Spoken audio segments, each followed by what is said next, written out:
Hi, everyone.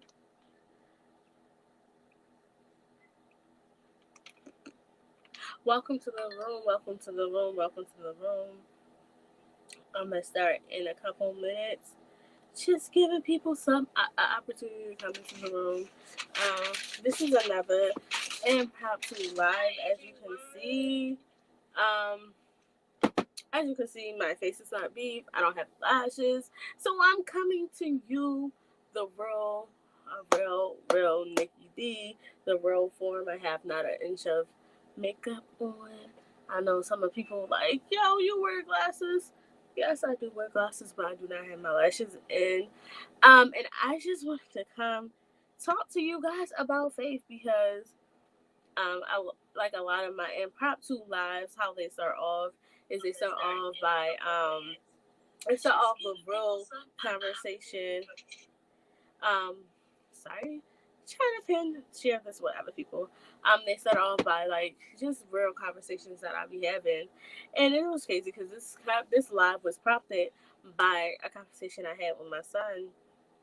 So, for those who do not know, and you should know if you're following me, that I do have a 6-year-old son. His name is Nolan. So, Nolan asked me to purchase some games for his new Nintendo Switch, and I said, and I was like, okay, Nolan, when I get paid, I'm gonna purchase you some games or whatever. It's like it's irritating me. As you can see the little circle in my glasses. So I said, Nolan, when I get paid on Thursday, I'm going to purchase you some games for your Nintendo Switch. And this was what? Monday. So everything is fine. You know, it's progressing. The week is progressing. And here it is, Wednesday. And he asked me, Mom, are you still going to get the games for your Nintendo Switch? For my Nintendo Switch? And I'm like, yeah, Nolan. And he's like, okay. Basically, like, okay, let's go on Amazon. Let's pick out the games. Let me see your cart. I'm like, no, like, the games that you wanted, you told me you wanted on Monday. I already added to my cart on Amazon. So all I have to do is go to Amazon and purchase the games. And he was like, let me see it. And I was like, listen, either you trust me or you don't. You trust and believe that I'm going to get these games for you, or you don't. But either way, I'm not going to show you proof. And my mind went back. I'm like, how many times did God have to have that same conversation with us? Either you're going to have the faith, either you have faith, or you don't. Either you're going to trust me or you don't, because I know this. We just came into the new year. This is 2021, and I know that as the year started, we have this list of some stuff that we want accomplished, and we have some things that we're asking God for, and we're waiting to see those things. And God is saying to us, hey, listen, even you have faith in me to get you the stuff that you need, get you the stuff that you want, to make the plans that you want happen, or you don't. Like, it's no back and forth. Like, Nolan wanted to see evidence that the games that he was requesting, the games that I had promised him, were actually coming, right? And we want God to show what we're waiting for. We're waiting to move and the avenues that we're supposed to move into, because we're waiting for God to show us a sign that what we want is on the way. When he's saying to us, either you gonna trust me and trust and believe that it's on the way, or don't. When was the last time you took a leap of faith? And we're talking about faith, right? We can't talk about faith without going to the Bible. Hebrews 11:1 said, now faith is the substance of things hoped for, the evidence of things not seen. See, that right there in that scripture, it lets us know that when dealing with faith, we're not dealing with stuff that we can see with the naked eye. As you can see right now, I have on glasses, right? Meaning that I need assistance for something that God has made to help me see things clearly. So if you look at it at that aspect, if I wear and if I have to wear glasses just to see stuff in the physical realm? What makes you think that I can see clearly in the spiritual realm? There's so much stuff that's even right now. There's angels that's protecting me from stuff I didn't see. Even right now, there's angels that's interceding on my behalf. Even right now, Jesus is interceding at the throne on my behalf for grace, for things that I didn't even ask for forgiveness for. Right? So this is what faith. This is what faith is about. I don't know, Lily. Something is coming in. I don't know, because I don't normally do stuff like this, and this was impromptu because I don't even have any makeup on. But I was having this conversation with Nolan, and it's so easy for us to tell kids. It's so easy for us to tell kids, either you gonna trust me or you don't. Either you gonna trust and believe that I'm gonna give you what you want or you don't. And I'm like, it's so crazy how God used your relationship with other people to tell you what he's trying to tell you. And he's telling me because it's some things that I want to happen in 2021. And God is saying to me through my relationship with my son, either you're going to trust me to bring those things into fruition or you don't. We're talking about faith, right? Another scripture to back it up, because I don't want you guys to think that I'm pulling this out of my head, because I'm not pulling this out of my head. If we go to 2 Corinthians 5 and 7, it tells us to do what? Walk by faith and not by sight. As long as we're walking by sight, where our mind is only focused on the things that we can see. As long as we're walking by sight, we're never going to get to where we're supposed to get to, because we're focused on everything. And this is the problem. And this is where anxiety come in, because anxiety is being so fearful, right? If you are someone who experiencing anxiety, it's because you're always worried about the future, right? And that's why are you worried about the future? If you have God, why are you worried about the future? Because you're walking by sight. You're walking by things that you can see. So we can't see the future, so you're worried about that. But that is not faith. If we're claiming to have faith in God, we're claiming to have faith in a source that created everything. So his potential is unlimited. His power is unlimited. His resources is unlimited. So he can turn so much things around, right? Things that we can't even think to see. How many times have money come out of nowhere and you didn't even know how you was going to pay this bill? How many times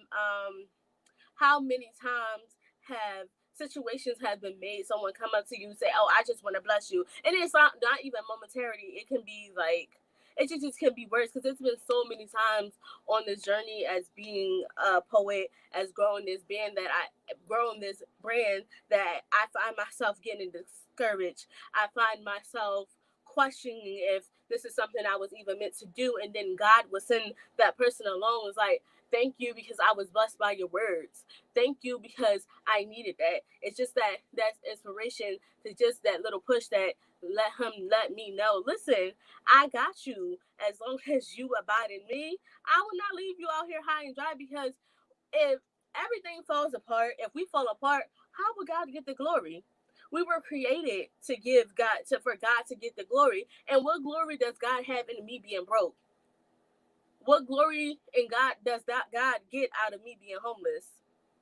What glory does God get out of me being sick? What glory does God get out of me not having food to eat? What glory does God get out of me not providing for my son?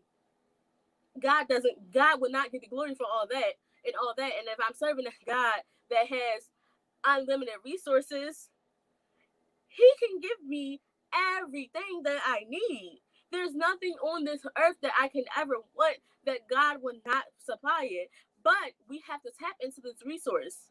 And the Bible lets us know that without faith, it's impossible to please God. And we're trying so hard to please God when you can't even trust. You're telling him that you don't even trust him.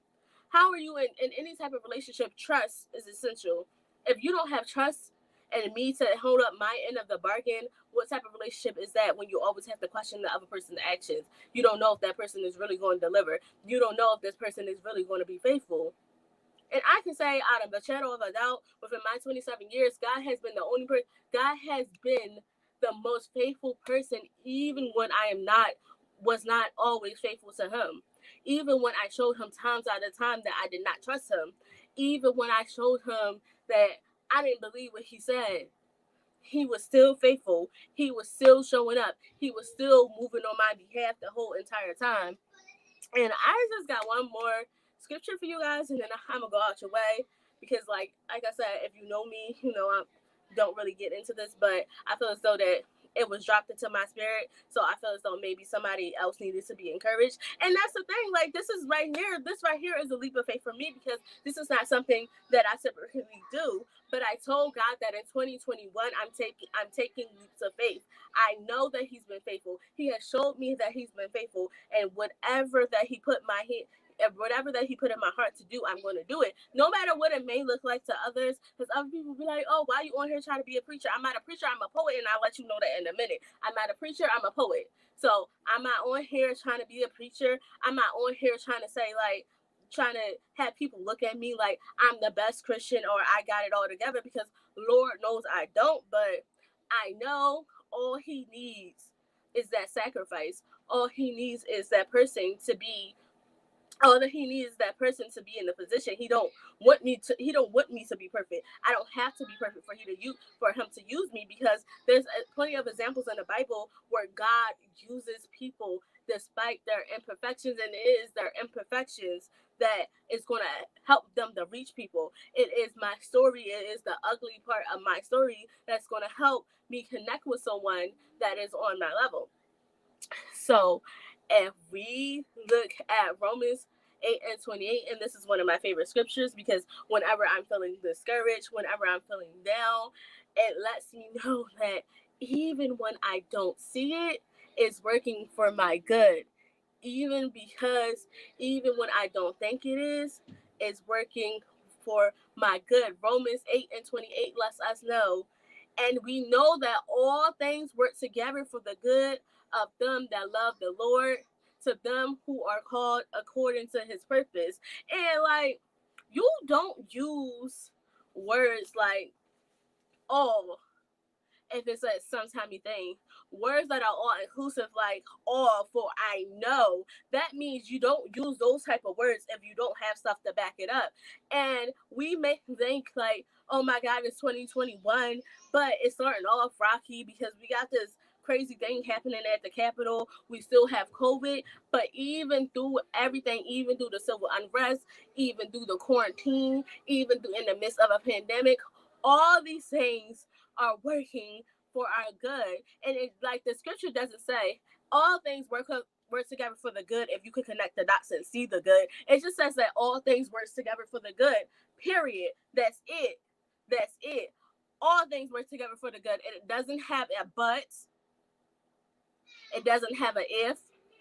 That's it. All things. It doesn't matter if we can see it working for the good. It doesn't matter if my simple humanistic mind can connect the dots or not. It doesn't matter if I feel as though my whole entire world is crashing down. If I feel as though everything is falling apart, that part of the story is still working for my good. When I take a look back over my life and the things that it was some things that I was going through where I felt as though that was it.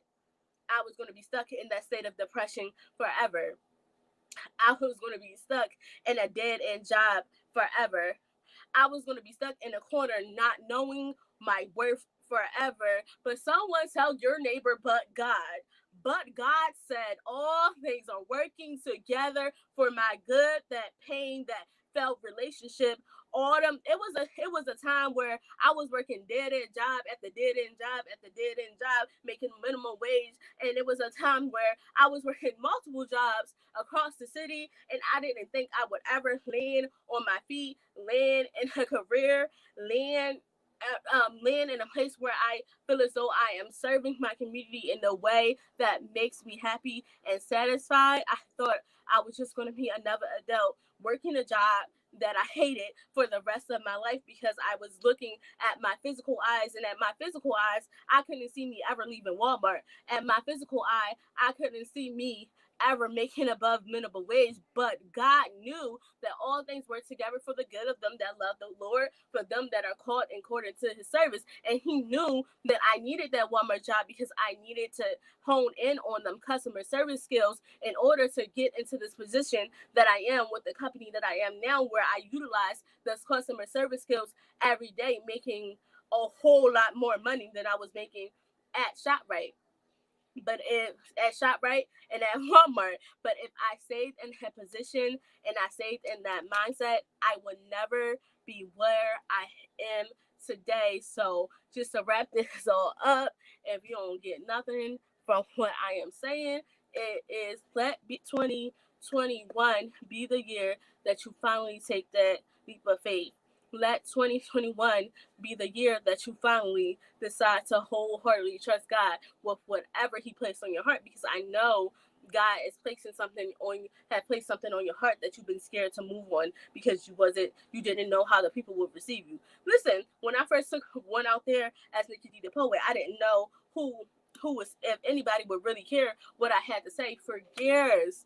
And it's like when I look at back at it now, it's like I wasted so many years not moving because I didn't care what people had to say. It's so like Moses thought that people wouldn't care because he had a list, that people that would get into his message, but that didn't get into his message. He still went over there and he told Pharaoh, you know, you guys know the story. If not, get into your word because you should know that story. That's basic level Sunday Bible school.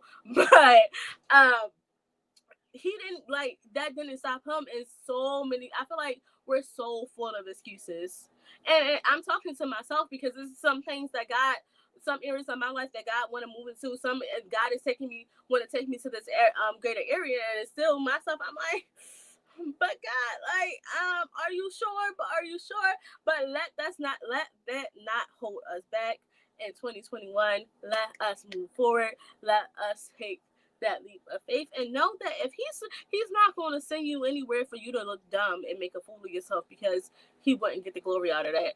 God God get the glory out of us, our success story. So he's not going to set you up for failure. He's not going to just send you somewhere and then once you go out there, he like the exit stage left, like, yeah, I don't know what she's doing, like, but it is important to make sure that he's sending you there. So if you go something on your own and he's not sending you there, I don't know. I don't know how that's going to work out for you, because it's important to start that scripture, because that's another thing. Let me bring that scripture so back up. And we know all things work together for the good of them that love the Lord. A lot of people stop there. They don't go to the next part where it says, for them who are called according to his purpose. So make sure that when you're moving according to his purpose. And if you're moving in line with his purpose, if you're moving in line with his will, he got you. And that's all I came to say. You guys enjoy the rest of your Wednesday night. Until next time, this is Nicki D, signing out.